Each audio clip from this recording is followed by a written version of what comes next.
23 ABC's Digital Update is brought to you by West Medical.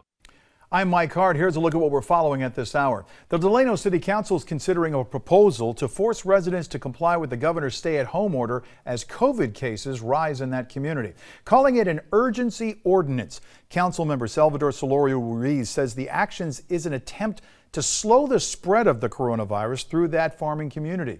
The ordinance has two parts. One, to limit outdoor gatherings to 10 people from different households. And if it's not adhered to, number two, it begins with a verbal warning, then a $100, $200, or $500 fine for each subsequent violation. Meantime, the attorney representing local restaurants in their battle with the governor over in-person dining is being asked to provide more information to the court before that case is even heard. Attorney Thomas Anton tells 23 the judge in the case denied their request Wednesday for a temporary injunction. The reasoning? He didn't know if he had the authority to overrule a governor's emergency order. Anton said he argued several cases in the past where that has happened, but the judge asked him to file another brief. The restaurant says, are suing the governor, claiming his stay-at-home order is unconstitutional. And some good news at this hour. 71-year-old Alfredo Zepeda Torres has been found. He was reported missing, and the CHP issued a silver alert due to a medical condition overnight on behalf of the Arvin Police Department. That silver alert has now been deactivated. Let's bring in Elena Rusk and get a check of that Thursday forecast.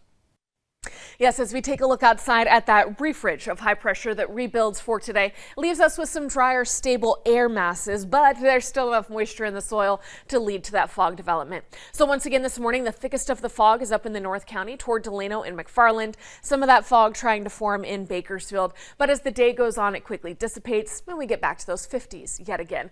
Not just for the South Valley, but into the South Mountains too.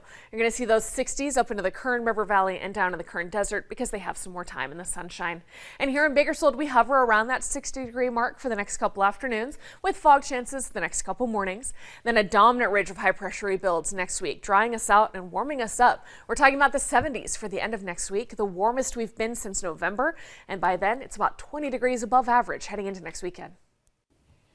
All right, that's a look at what we're following right now. Don't forget you can find breaking news, weather, and traffic anytime, anywhere on the go by downloading our free mobile and tablet apps. We'll have another update for you right here later today.